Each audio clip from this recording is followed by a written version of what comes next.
Hello, I'm Zhang, a cute Chinese girl. I love to eat, love to smile, and I want to wear a big hat. What kind of big hat? I think education is very important to China. I want what it be like in charge of the education sector. In the past few days, especially, the Gaokao National College entrance examination results of each province have been released. Dana's WeChat movement and Weibo feed are full of news about Gaokao results. This reminds me of my own experience when I checked my Gaokao scores. As an examinee from Shandong province, Dana had nearly 560,000 pure Gaokao candidates in her province the same year.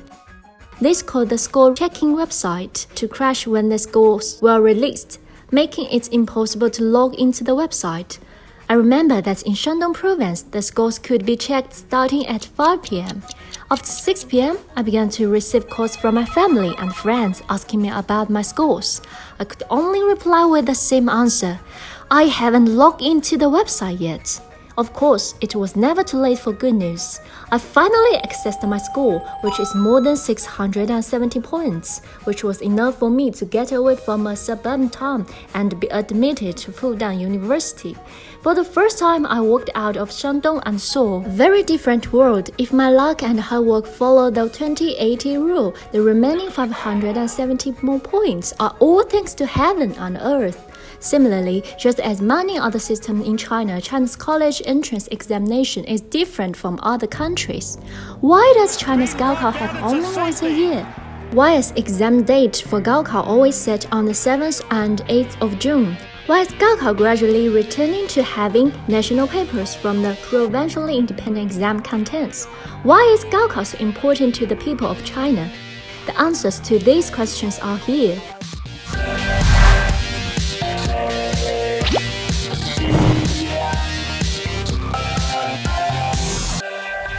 Due to the pandemic this year, the dates for Gaokao have been changed to July 7th and 8th from June 7th and 8th. My grandparents and my parents' generations are very familiar with these testing dates. This is because from 1979 to 2003, the day for Gaokao was always on July 7th to commemorate the Lugo Bridge incident in 1937. Later, through a survey of weather data, the Ministry of Education found that each year in July, especially from 5th to 13th, is the hottest time of the year in China, and there are many extreme weather events, including frequent floods and typhoons across the country. According to my dad, when he took the exam, several students fell in the exam room from the heat. But luckily, he wasn't affected at all and successfully preserved with his strong physique. And just as everyone had expected, he failed to attend college because he didn't score high enough.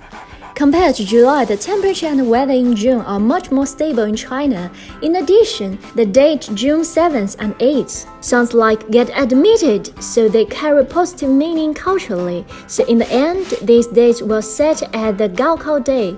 Although I may be late on sending out my wishes to the test takers this year, I still want to extend my best wishes. May everyone achieve satisfactory results.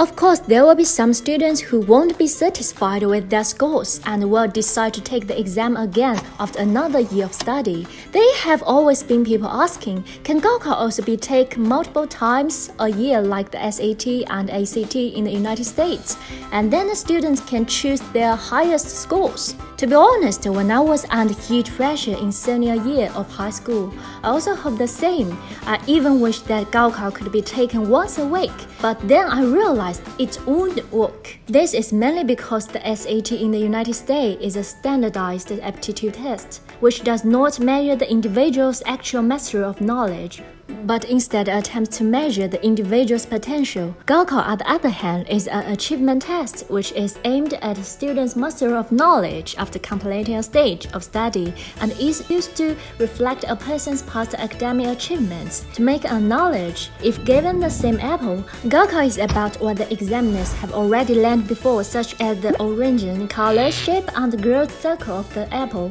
In the United States, the college entrance examination will test whether you will have the ability to apply this apple to better use in the future. It's a standardized test.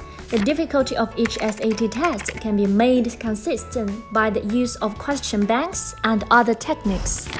As for the Chinese college entrance examination, take the Chinese language test for example. The reading questions are all subjective questions. How can you keep the difficulty levels the same every time? Moreover, the same difficulty will fail to show a normal distribution curve in the test results, which means the test will lose its ability to distinguish between students. After all, Gaokao is a selection-oriented exam, not a distribution-oriented exam.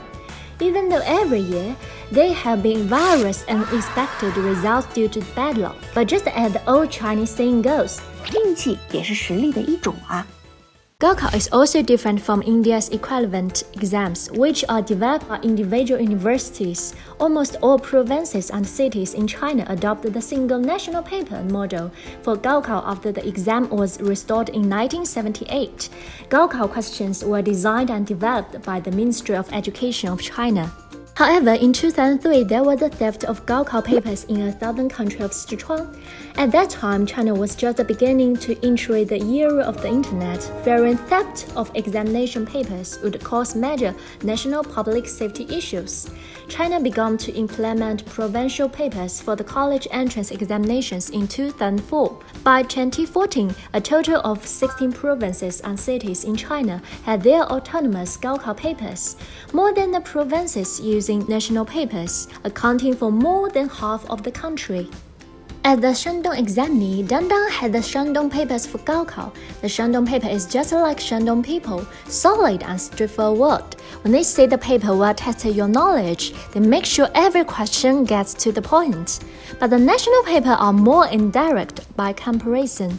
Dandang prefers those who are more direct, whether it being friends or exam papers. However, because using provincial papers faced a series of problems such as test safety, content quality, and the cost of developing test content, Gaokao gradually returned to the unified national design system. So far, China's Gaokao has undergone nearly 40 reforms. After all, the important function of Gaokao is to select talents and cultivate talents for different purposes. The more people there are, the more difficult task Gaokao undertakes, and the more difficult it is to set a standard. For the most populous country in the world, Dandang believes that the greatest significance of China's Gaokao is that it promotes the mobility among China's social classes. Take myself as an example. I was an ordinary examiner. In Shandong, my ability, family background, and overall quality were all just ordinary. I had never ever gone out of the province before Gaokao. I had never been exposed to library education or well-rounded education, so I definitely did not have any special talents. If I was tested on how I would use the apple given to me, the only thing I could have done was to eat it. But this did not prevent me from being admitted to a university because in China, regardless of your growth environment and family background, the content you learn in school is what will be tested on Gaokao. From this standpoint, the exam is the same for all the students. This greatly bridges the gap in personal qualities caused by regional and economic differences, so that every child who is motivated and capable to learn had the opportunity to be admitted to their dream university. The Chinese college entrance examination has become the easiest way to promote social mobility, and it is also the main method for most of the poor in China to break the curse of the Matthew effect. It is exactly because of Gaokao that I was able to walk out of my small town in Shandong and walk into a life that is now in a positive circle of getting better. During college, I went to many places in China, conducted rural research, gained exposure to target poverty alleviation, and even taught in Xinjiang as a volunteer teacher. From this, I became more and more aware of the wideness of China's urban-rural gap, China's gaps between its east and west, and China's rich-poor divided. I also had deep understanding of how different we are as individuals. When we are in a single environment and social circle for an extended period of time, we often ignore some things we take for granted and won't be able to fully perceive China from all perspectives. Through making these popular science videos, I hope to trace down the roots about China, starting from the smallest, more detailed, everyday things, and to present my country as it is. Although the different examination systems across the world are designed to select talents and enable the people to live a better life, One of the big challenges China faces is complexity. Regarding education, I only have a rough understanding of part of Gaokao, but I think we can start accumulating knowledge about China bit by bit to figure out why China. I'm Dandan, a cute Chinese girl. I love to eat, love to smile, and I want to wear a big hat. I'll see you in the next episode.